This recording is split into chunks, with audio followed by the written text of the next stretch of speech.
Call to order. This is a board workshop of the Board of Managers of the Marlin Independent School District being held September 8, 2020, beginning at 5 p.m. in the middle school library, 678 Success Drive, Marlin, Texas. A recording of the meeting will be available for listening on the district website. The subject to be discussed or considered upon which any formal action may be taken or listed below. Items do not have to be taken in the same order as shown on this meeting notice. Unless removed from the consent agenda, items identified within the consent agenda will be acted on at one time. Now, roll call. Board Manager Terry. Present. Board Manager Vickers. Here. And I'm Board Manager Johnson. All three board members are present. We do have a quorum. Please stand for the pledge and remain standing for a moment of silence. I pledge allegiance to the flag of the United States of America, and to the republic for which it stands, one nation under God, indivisible, liberty and justice for all.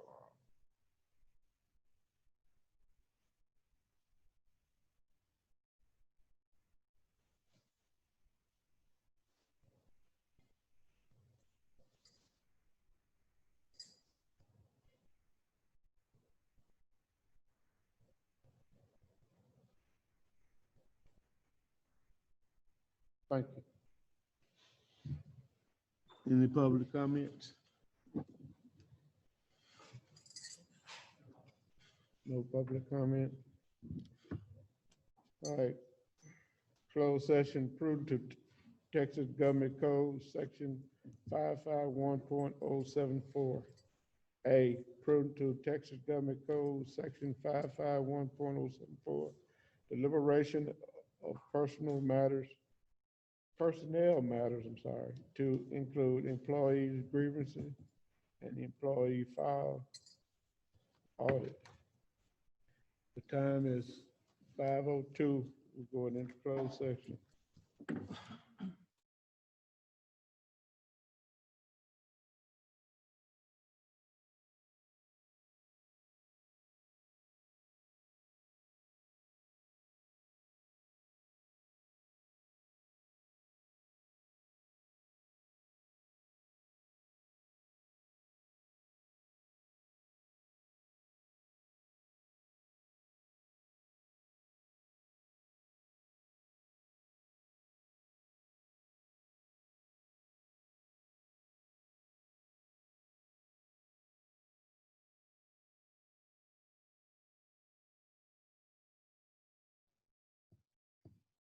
Back in open session at 6:09.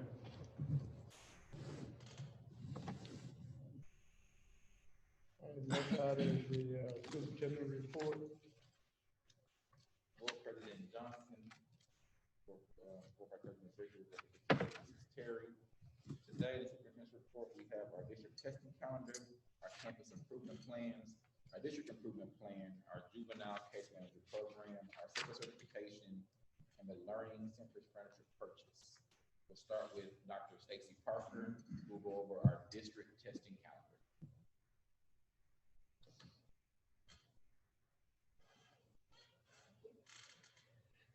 All right, good evening, Board President Johnson, member of the boards, Dr. Henson. Wanted to discuss with you briefly the 2020-2021 district testing calendar. In alignment with our new board goals to increase the academic achievement of all of our students, we wanted to support the campus's initiative of planning with the end in mind by providing a testing calendar with our key testing dates for the school year. In conjunction with our key summative assessments, such as the STAR test, the EOC exams, we've also included testing dates for our new screener through our NWEA MAP growth screener program that we will administer at the beginning of the year, middle of the year, and end of the year. That screener window opened today, September 8th, and they'll run 10 calendar days to give our campuses an opportunity to test all students. And this assessment measures where students are academically, so we'll be able to catch where those gaps may lie based on COVID closure and other instructional gaps. We've also added to the calendar our curriculum-based assessment that we will now administer once in the fall and once in the spring. And so that assessment is to gauge whether our students are in fact prepared for the summative STAR EOC exams that they will take later in the spring. Any questions? NWEA MAP, what does that stand for? NWEA is the company's name. Okay. MAP is just the overall, I guess, like MAP achievement, Yes, MAP okay. growth. And Okay. so the MAP growth is their assessment type. Okay. And it is designed as I'm trying to think of the word, escapes me, adaptive test. And what it does is it shows where our kids fall on a grade level scale when they take it. So if we have a 7th grader, we'll be able to see if they're in fact on 7th grade level, 6th grade, 5th grade, or even if they're testing above. My reason for asking was I was wondering is this something that all other districts in the state are doing too? A lot of the major districts are now moving to this assessment. Okay. They do this in Fort Worth, Spring, DeSoto, Cedar Hill. So a lot of the larger districts are now moving towards a screener to assess where kids are, because it really provides prescriptive data on where kids are really struggling at. More So so it takes than- out the guesswork. More so than waiting to the spring for the STAR test Absolutely. or whatever. I see. I Absolutely, see. absolutely, yes. We Okay. want to be proactive, not reactive, so we want all of our data as much as we can get up front. I see. Thank you. You're welcome. Any other questions? Thank you. With Mr. Lawrence Galloway, the campus improvement plans and our district improvement. Good evening, President Johnson, members of the board, Dr. Henson. From that information from our testing calendar, the assessments that we utilize to monitor progress to make sure that our students are moving towards that end, that summative assessment, and of course, exam and STAR.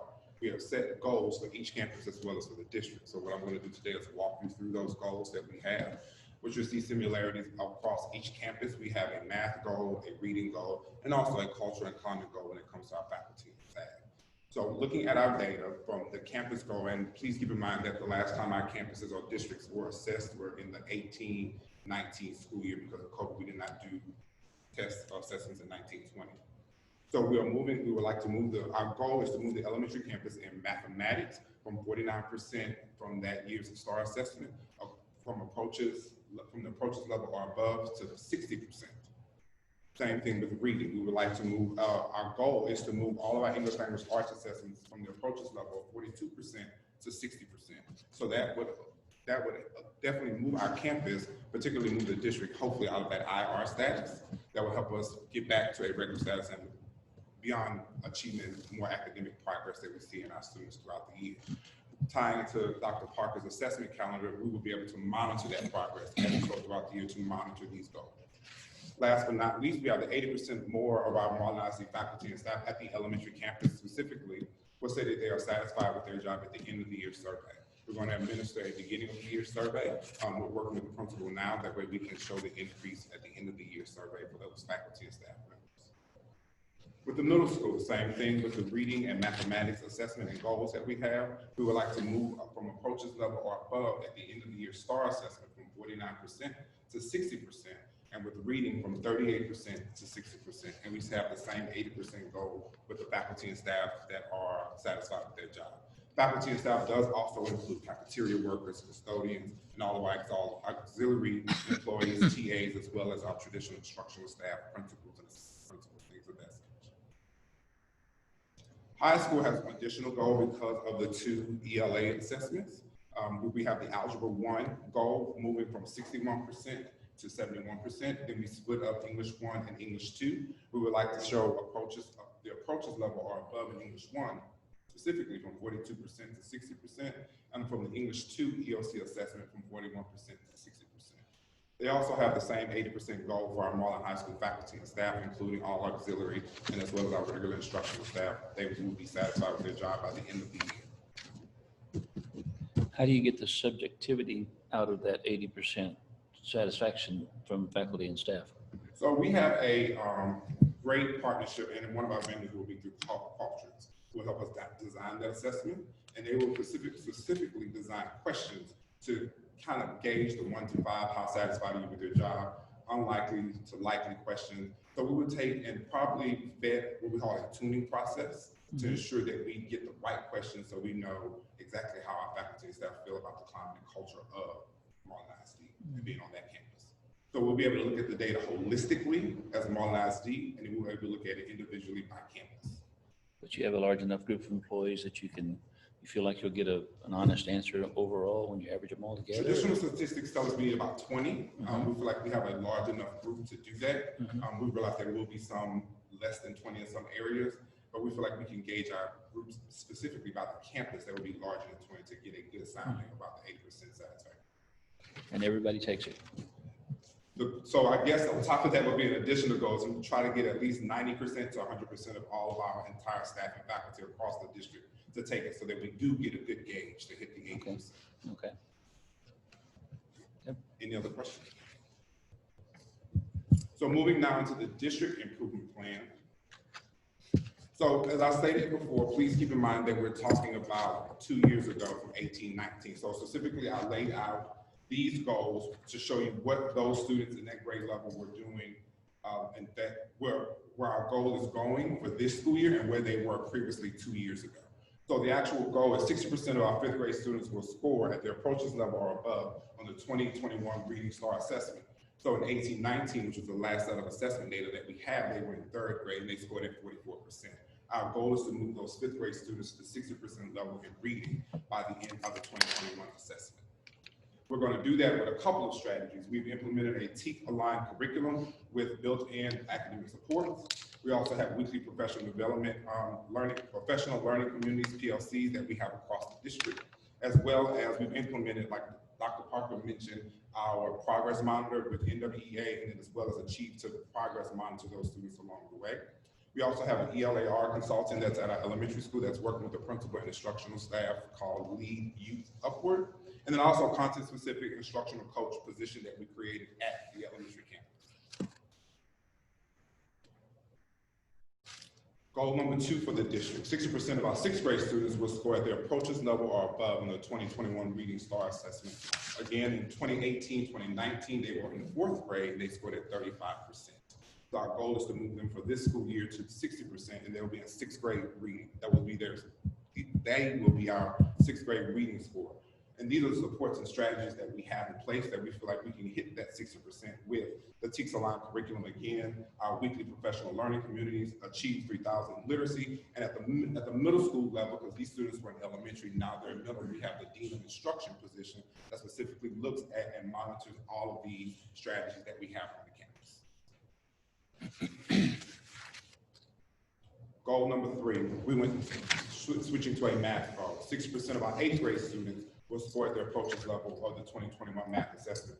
So those 8th grade students that we're looking to measure as part of our goal were in 6th grade in 2018, 2019 at 52%. We feel that with these strategies and supports that we can move them to 60% of approaches or above. Again, we have pretty much the same supports that we had for reading with the Dean of Instruction, the TEAC-aligned curriculum, and as well, we have Achieve 3000 literacy. Now we have Achieve 3000 mathematics that also supports that progress monitoring portion. And lastly, we have an Algebra 1 goal for high school. Moving those students to the 60% of those students that are enrolled in Algebra 1 will score at approaches level or higher. So in 7th grade, those students that we're looking for this year's Algebra 1 students were at 27%. We feel that we can get them to 60% with the same supports. We actually have a special program at the high school with Agile Mind that's very comprehensive and very supportive to students, even if they weren't very good at 8th grade algebra or those pre-algebra skills. Is a very good support, along with the Dean of Instruction and a mathematics consultant that comes periodically throughout the year, she started the Summer of On-Tour Learning that works specifically with our K through 9th grade or Algebra 1 math teachers about instruction. Goal 5 revolves around what's called CCMR, College, Career, Military Ready. Our goal is to move 80% of our graduating class of 2021 from 34%. This number is a little different. CCMR is what's called 2 years behind, or it lags 2 years behind. So the last score that we received was from 17-18, and 34% of our students were considered college, career, military ready. Our goal is to move for 2021 with this graduating class that 80% of our students would earn at least 1 point in the CCMR category. And they would earn a CCMR point through the college prep English course that we're offering this school year, the college prep mathematics course that we're offering, as well as the Texas Success Initiative, or you may also have heard that called the TSIA exam that you take to take college level courses like dual credit. And finally, our last goal is again around climate and culture with our staff to making sure that they are prepared and they are given the right tools to be successful. 80% of our faculty and staff will receive 30 hours of professional development for the 2021 school year. And we are adequately tracking this currently in what's called Edu4U, where all of our staff have to sign up for professional development like they did on Friday. And so far, we've offered a total of professional development week and an additional 8 hours. And we'll have another professional development at the end of October. So we're continuously offering professional development to make sure they get to these 30 hours of professional development by the end of the school year. Is that always done here, or is it done at home? Professional development. Mm-hmm. There's various ways to do it. Sometimes right now, because of COVID, Region 12 does offer virtual, particularly like on Friday. They are required to come into the building and they can access it online from their laptop or from desktop. Or sometimes they're in group settings and they're watching a monitor. For example, CTE was able to watch a recorded session from Region 12 together in the CTE building. Mm-hmm. And I have heard, I think you and I had a conversation once before, and I told you I've heard about an aligned curriculum for the last 20 years. And everybody says, we're going to get one, we're going to get one, we're going to get one. Do we have one? We have an aligned curriculum. We're actually I got a calendar invite about an academics meeting to make sure that we're prepared going forward for the next grading cycle for our aligned curriculum. So is it implemented? Yes, sir. It's Okay. implemented. They have been trained and they're being trained on it continuously during these professional development. So district-wide, they're step 1, step 2, step 3, whatever, all the way up, right? This first year rollout focused on our core content. And Dr. Parker will probably give you a little more specifics about exactly how it's built out. I've just heard about this, and it keeps eluding us some way or another. Everybody talked about it, nobody went out and got it. And so either that or we got 5 copies of 5 different ones on a shelf somewhere and nobody's using them, so. Yes, just sir. wondering. So when we talk about in terms of our aligned curriculum, what we did was we actually brought and looked at all of the instructional resources that we had. Mr. Galloway and I came out to the campuses to look at all of the instructional materials. But what we did is to set a step further. So instead of teachers relying on their own pedagogy and knowledge to just open a book and start teaching, I presented a couple of board sessions ago about the scope and sequence that we actually designed for each grade level that gives them that sequence to follow to make sure when we talk about alignment that they are hitting those high leverage standards, that everything that they're doing is preparing them for the formative and the summative assessments that we are discussing that Mr. Galloway is presenting to you. So the curriculum now is in a Marlin ISD curriculum document template. It highlights what standards should be taught in a given unit. It also gives guidance for the assessments that should be administered that aligns to those standards, as well as instructional practices for the classroom that ties it all together to give our scholars the best instructional experience to master those skills. And so when you hear aligned curriculum now, that's something tangible that you'll be able to see on our website as a link to our Marlin ISD curriculum documents. And we'll be using the same one next year, probably. Absolutely. Tweaking it a little bit as you go along. As we get feedback. And not just dropping it and going in favor of another one, starting all over at square one again. Absolutely not, Okay. sir. Yes, and curriculum being my background and writing curriculum, that's why the academics meeting that we hold monthly, we come together and we fine tune based on our campus walks as administrators, principal feedback, how students are responding, and then we make adjustments accordingly, but we keep the standards the same in terms of our curriculum method. Thank you. You're welcome. Adam has all that on tape, by the way. He heard y'all say it. And as I mentioned, to make sure that they have that constant daily interaction with the curriculum or someone to support them, the dean of instruction positions that we created a while back, instructional coaches that we hire for all the people that are on the campus, boots on the ground, that are implementing and supporting the teachers daily to implement that aligned curriculum. Okay. Any other questions?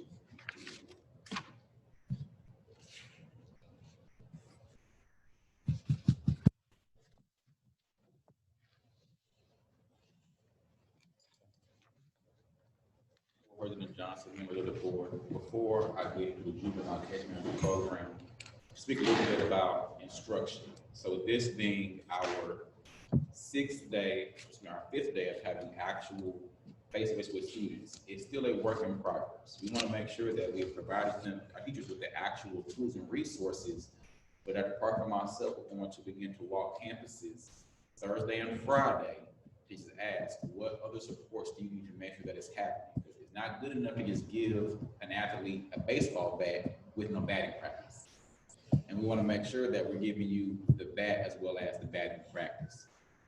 I'm very thankful that now we actually do have a curriculum here in place, but we're at the point to where in order to implement it correctly, we're going to have to support them probably at the highest level. As I mentioned to you earlier, the lesson plans have to be completed. The expectation is there, but to match that, we have to make sure that the training, the professional development, and just the constant walkthrough are happening for our teachers as well. Here we have our juvenile case manager program. This is a program to add additional help to assist with our attendance from our ISD. If we look at currently our district attendance rate, they are pretty low, and they are lower than the state average. If you see in 2017, 2018, 94.3 compared to the state's 95.2, 2018, 2019, 94.26 compared to 95.3. And 2019, 2020, we were at 93.95, and we have not gotten back the state's numbers yet. Whenever we speak about 880 or 900 students, this is roughly about between 50 and 60 students who we know have severe attendance problems. So the idea is to expand our juvenile case manager program, which we currently have out of middle school and high school, to the elementary school. I did want to include the picture of our new Marlin Elementary School bull pup because he is cute. Nothing else to do, just he was cute on the picture. But our elementary school attendance is 95.1. Keep in mind, for elementary school, your goal is 98% attendance. You only want 2% variance. So to be 3 or 2.9 percentage points down, that is pretty alarming. And it's been noted in the resolution that this has been successful at the middle school and high school as it relates to its overall student and parent accountability, but I have not been able to see an overall positive correlation in the rising attendance rate at the middle school and high school. The cost of the district. So the original resolution called for a second full-time position, and that means salary and benefits will be to be determined. But today I'm going to recommend to amend the resolution and provide extra duty pay, or to have you all approve a stipend for a current MISD employee. So therefore we can expand the program while making sure that we minimize the cost to the district. Are there any questions?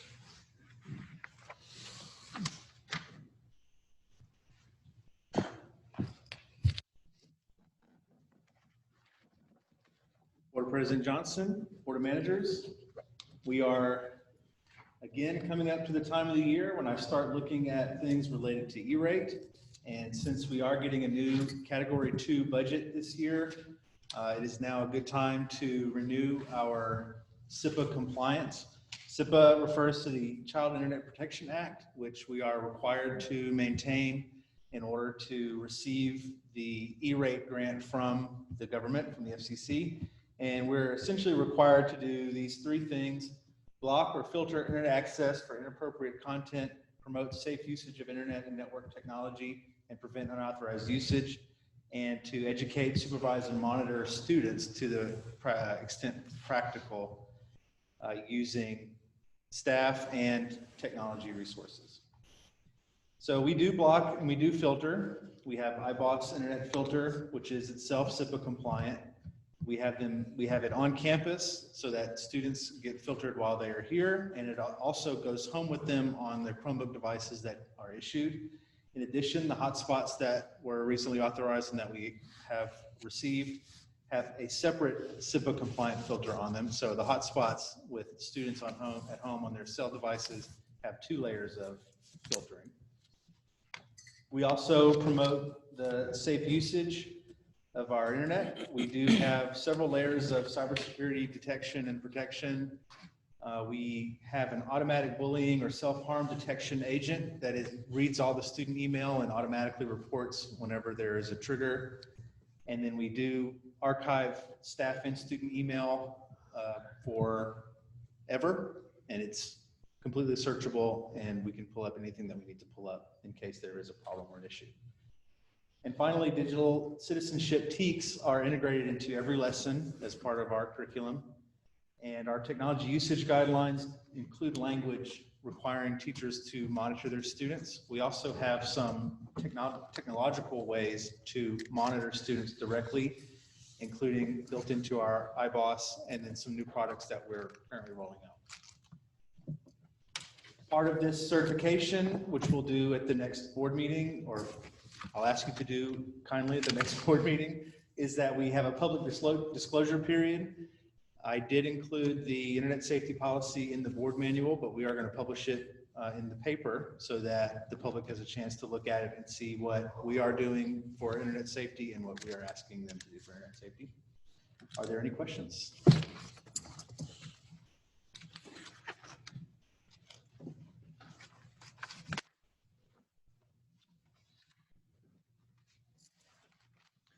So all students' emails are monitored? They are monitored by a software program, not by No, a human being, yeah. Yes, sir. And it will detect. It does seem to catch English homework assignments quite a bit. People who write or read poems or discuss poems. Sometimes there's some things in there that might seem to a robot to be concerning, but they get sent to me for vetting if it gets triggered. And then in the instance that it is something that needs to be paid attention to, I forward it out to the principal. And so how do you determine that? If it's clearly referencing a homework assignment or something like that, then I usually leave it alone. There have only been a couple that I've noticed that I needed to take some action, and we made sure that it was swift and taken care of. Mm-hmm. So does that apply to teachers' emails as well? That agent is not attached to teacher emails, but Yes, they are archived. They are? Yes. Okay. Are there any other questions? All right, so I'm also presenting what you have in your packets is the itemized proposed bill or proposed spending sheet for these items for the Takeoff Center. Before we look at those numbers, though, I wanted to remind you of what it is that we're proposing on getting. Again, this is the what used to be a computer lab right here by this building, which is now a really nice sort of co-work / sticky space. We have the lab on the other end of this building that is staying still somewhat like a computer lab, but much more comfortable and much more inviting and warm. We have the building, the room that we're in now, which is fully decked out for both board meetings and also for individual learning spaces and collaboration spaces. We have a similar space at the elementary library. If you notice, both of them have the full surround seating, and if you look around the room now, we have the shelves out, so hopefully we get this approved. And then we have what we are calling the mural nook over at the high school in the library. And then the Super Lab, college lab over at the vocational building with the 2-tiered seating and the cafe seating with enough seats for 50. And the library rotunda, which is another one of those collaborative sticky spaces, letting students work just like they would in an office or a professional setting, and giving them those experiences to practice that type of interaction with each other that they would have in college or at the workplace. So, as you can see, I broke down your itemized lists into separate campus lists and room lists. Here you have the pricing. The elementary science room was another project that we decided to roll into this project in order to help save with that installation and that shipping and just streamline the whole project. We have the middle school section here, and then the high school section here. Each room laid out for you. I also have campus totals. As you can see, they are roughly equivalent to each other. The high school is a little bit, or the high school and middle school are a little bit higher than the elementary. The elementary only has the one room, aside from the science room, they only have that library. And then these have at least 2 rooms on each campus, but we did really try to get the prices to be, or the amount that we were doing for each campus across the board pretty even and pretty equal. And you can see that the delivery and installation is typically around 20%. We actually came out a little bit less than that for a total of $458, $284, and 6 cents. This is just the proposed total. We do have an option to get some more back, some more discounts. I did include in your packet as well the vendor warranties that we got. 2 of the carriers, All Steel and Han, both have lifetime manufacturer's warranties. That is going to be really good as far as making sure that we know that what we're getting is high quality, or else they wouldn't warranty it for a lifetime. We do have a 3 to 4 week lead time for the majority of our items. Some of them will take a little bit longer, they tell me. All of our furniture is custom made and not returnable. They are going out to All Steel because of the size of the order for additional discounts. I hope to have those ready before the end of this week. We definitely will have them ready before it's time to actually authorize the purchase. And we do have some higher grade textiles that we chose that are raising the cost a little bit, but for the most part, the higher grade textiles are also higher grade in terms of quality, look, feel, all of that stuff as well.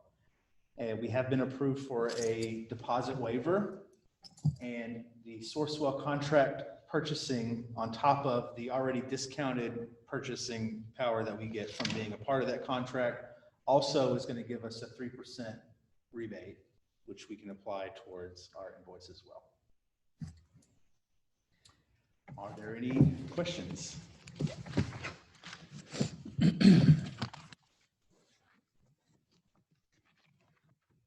Adam, you seemed really comfortable with us today.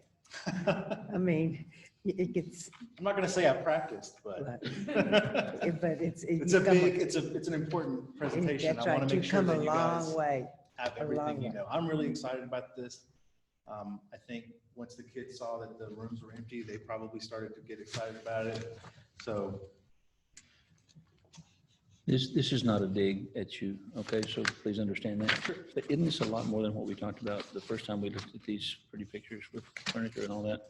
talking about Weren't the we talking total about- cost. Yeah, weren't we talking about $240,000, $250,000 at the time, or was it more than that? Was it ever lower than that? From the most recent presentation, Well, we did a couple months ago. You did the same sort of a thing, and I thought that the cost was around less than 3, maybe. that was our very first estimate without any of the, well, I don't know, how would you like me to say this? Because Yeah, I think whenever we actually came out, saw the space, did the actual measurements, looked at the actual furniture, then of course, the cost did increase. That was just really a rough draft. Okay. The kind of we had initially, and I wouldn't even call it a ballpark number, but it was just kind of the round number they gave us. But then these are more actuals. And I would like to say on that original initial quote, what we were looking at was all off-the-shelf items. So there was no built-ins, there was no, none of the, if I go back to look at this, some of the items that we're the most excited about are these modules here, we call them pods, but these pods, this couch added some cost. It's a custom piece that has got specialty items. Things like the panels here. Essentially bumping up the quality, bumping up the look of everything, increased the price, but also we went into more of a custom direction with our finishes, and we chose nicer finishes that were more durable and longer lasting. So yes, there were increases since that initial, but I will say that the initial was more of a putting our toes in the water to see if we wanted to do something like this. And then when we saw what was actually available, we started to see if we're going to spend the money, we should spend it on the right items. And other discounts? There's a picture right there, there's behind that, no, the other one. The next one? That, Yes, sir. with them chairs and up there where you pointed at before. So these are, Yeah. these are desktops. Yes, sir. Desktop. So our idea With here a couch. with an L couch and a desktop on the back so that we can have people in a cluster here, and then as well as these can all focus their attention this way, and you can have a presenter or a speaker here. So this was sort of designed as a room where if a classroom was in here, you could have several different presentation sections or several different groups all doing different things. And then we tried to fit it so that on this side you could have about 20 people, and on this side you have about 20 people. You said something about other discounts? Okay, dollar figures? I don't have any dollar figures for you right now, but the design lead has said that with the order, they are going back and forth with All Steel, who is the bulk of the order, to see if there are any room for any additional discounts. Mhm. They have told me that the price that we got today is the highest price that it will be, that we will see it go down, not up.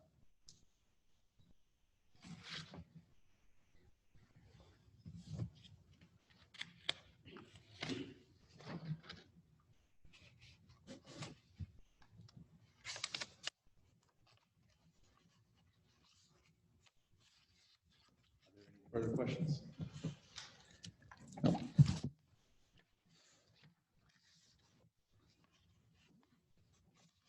do one item for consent today from Mr. Lawrence Galloway.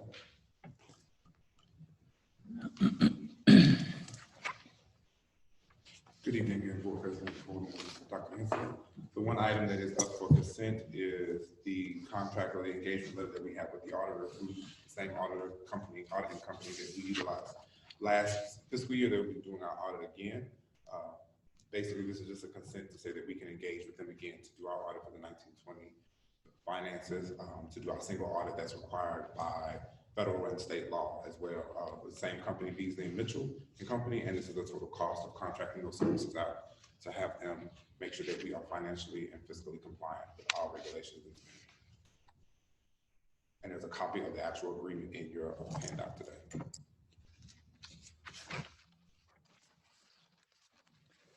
That's what it was last year, 24.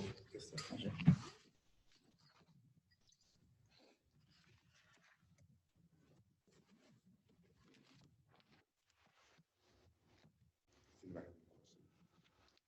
Okay.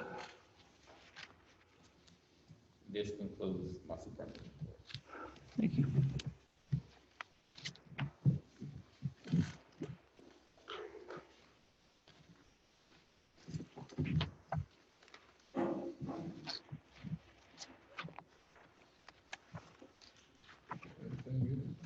It's a consent agenda for the engagement letter. Just that one thing down there. On the next page. Mhm.